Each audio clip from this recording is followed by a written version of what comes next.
उर्दू को ज़बानी जमा खर्च नहीं, मोहब्बत चाहिए।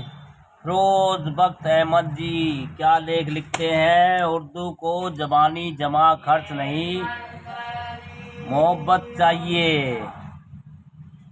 इस बात की मोहर के बाद भारत साझा विरासत और गंगा जमुना तहजीब का प्रतीक रहा है। भारत ही में सर्वोच्चतम न्यायालय ने लगाया दी है, जिसमें अकोला महाराष्ट्र की एक पूर्व काउंसिल द्वारा एक केस आया था कि एक सरकारी भवन पर मराठी के साथ उर्दू का साइन बोर्ड अनुचित है। शाबाशी देनी होगी उच्चतम न्यायालय को कि न्यायाधीश सुधांशु धूलिया और के विनोद चंद्र ने ऐतिहासिक निर्णय दिया कि महाराष्ट्र भाषा परिषद के कानून के अनुसार उर्दू मराठी के साथ साइन बोर्ड पर लिखी जा सकती है। यह निर्णय हिंदू मुस्लिम सद्भावना व समरसता का भी प्रतीक है। मजे की बात यह है कि भारत में उर्दू के संरक्षण के लिए मुस्लिम नहीं बल्कि हिंदू अग्रसर हैं, तो इस बात का प्रतीक है कि उर्दू साझा विरासत की भाषा है। उर्दू भाषा का विकास शुरू में भारतीय उपमहाद्वीप की प्रकृति पर प्रमुख आक्रमण के दौरान अरबी संदर्भ से विकसित होना शुरू हुआ। उर्दू भाषा मुख्य रूप से मुगल साम्राज्य 1526 से 1878 की अवधि के दौरान उत्पन्न हुई।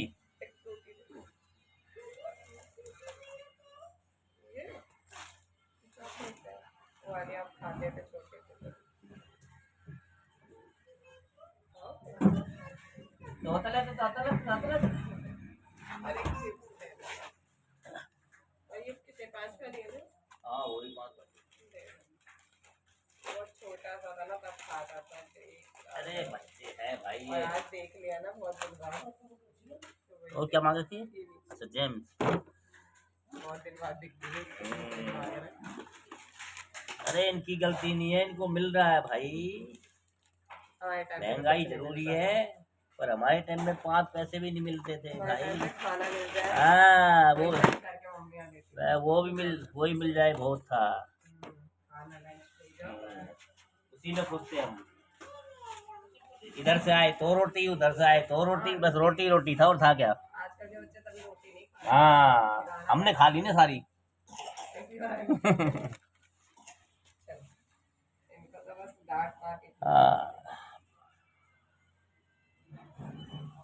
उर्दू भाषा मुख्य रूप से मुगल साम्राज्य 1526 से 1878 की अवधि के दौरान उत्पन्न हुई। दिल्ली स्थित सल्तनत 1206 से 1526 उर्दू शायरी का स्वर्णिम काल 18वीं से 19वीं शताब्दी तक में चला। सुप्रीम कोर्ट का कहना था कि भाषा कोई मजहब नहीं होती और न ही यह किसी मजहब का प्रतिनिधित्व करती है। भाषा एक समुदाय द्वारा और लोगों की होती है, ना किसी मजहब की। भाषा संस्कृति है और सभ्यता की प्रगति को मापने का पैमाना है। सच्चाई ये है कि उर्दू भाषा का जन्म भारत में हुआ और अलग अलग इलाकों में इसका अपने तरीके से विकास हुआ। शायरी, साहित्य और अकादमिक भाषा तो है ही, ये सरकारी कामकाज की भी भाषा रह चुकी है। और सबसे खास बात यह है कि उर्दू आम जनजीवन की भाषा रही है। हिंदी और उर्दू का विकास भी एक दूसरे के समानांतर होता है और इनमें तमाम समानताएं भी हैं। भारत सरकार ने उर्दू को बढ़ावा देने के लिए कई प्रयास किए, जैसे कि राष्ट्रीय उर्दू भाषा विकास परिषद की स्थापना की, जो कि उर्दू को प्रोत्साहन देने के लिए और जो विश्व का सबसे बड़ा सरकारी संगठन है, जैसा कि इनके मौजूदा अध्यक्ष शम्स इकबाल ने बताया कि यह आए दिन मुशायरों, संगोष्ठियों, पुस्तक विमोचनों आदि द्वारा उर्दू का उत्थान किया जाता है। इसकी वेबसाइट आदि द्वारा उर्दू की नई बस्तियां भी बसाई जा रही हैं। कुछ निजी संगठन भी उर्दू के उपयोग और संरक्षण को बढ़ावा देने के लिए कार्य करते हैं। जिस प्रकार से फिरंगियों ने 1857 और 1947 में भारत, पाक और हिंदू मुस्लिम को विभाजित किया था, उसी प्रकार से उन्होंने उर्दू व हिंदी को भी विभाजित कर दिया। बकौल रवि सिद्दीकी, उर्दू जिसे कहते हैं तहजीब का चश्मा है, वो शख्स मुहज्जब है जिसको ये जबा आई। यह राष्ट्रीय भक्ति और राष्ट्रीय ज्योति की भाषा है, क्योंकि इसमें लिखने और शायरी करने वालों की एक बड़ी संख्या है। गैर मुस्लिम लेखकों और शायरों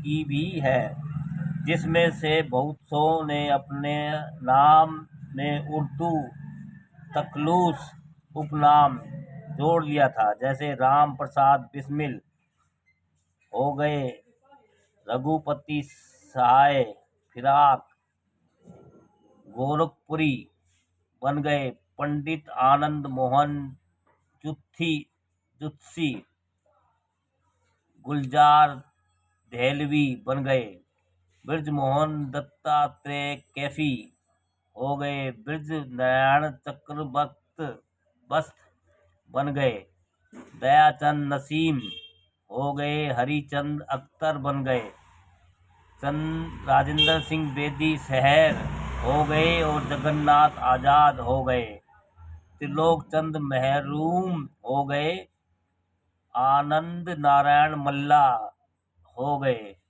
संपूर्ण सिंह गुलजार बन गए, कृष्ण बिहारी नूर हो गए, तो उपेंद्र नाथ अश्क बन गए। इस प्रकार के और भी कई उदाहरण हैं, चाहे वह पूर्व राष्ट्रपति डॉक्टर राजेंद्र प्रसाद हो या शंकर दयाल शर्मा हो, दोनों ने उर्दू मदरसे या उर्दू के उस्तादों से सीखी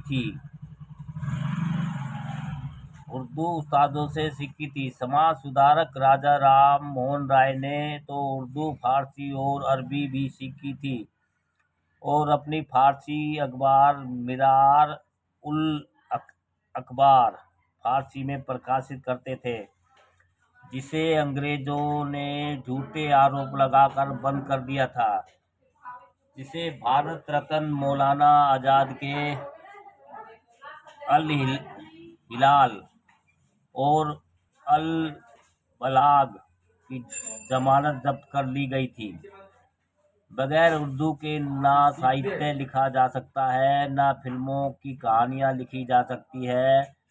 उर्दू के बिना कोई चार शब्द बोलकर दिखाए। वैसे भी भारत की संसद में पंडित जवाहरलाल नेहरू, इंदिरा गांधी, अटल बिहारी वाजपेयी, मनमोहन सिंह, मौलाना आजाद, महमूद बनतवाला और सुषमा स्वराज, कपिल सिब्बल, सैयद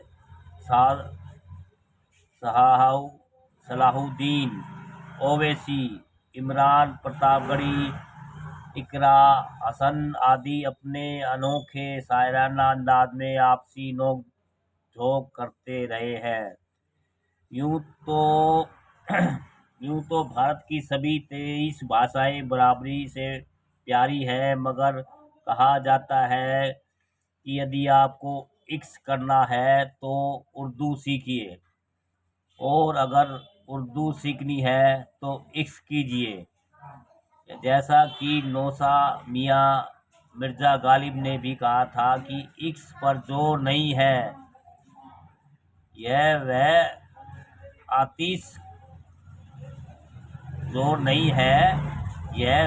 आतिश गालिब, इश्क ओ मुआसिके से बढ़कर उर्दू अंतर्धर्म, समभाव, सद्भावना व सदाचार की भाषा भी है, जिसमें योगीराज श्री कृष्ण पर होली के, दिवाली, दशहरे पर नामचीन उर्दू शायरों ने कविताएं और गजलें लिखी है।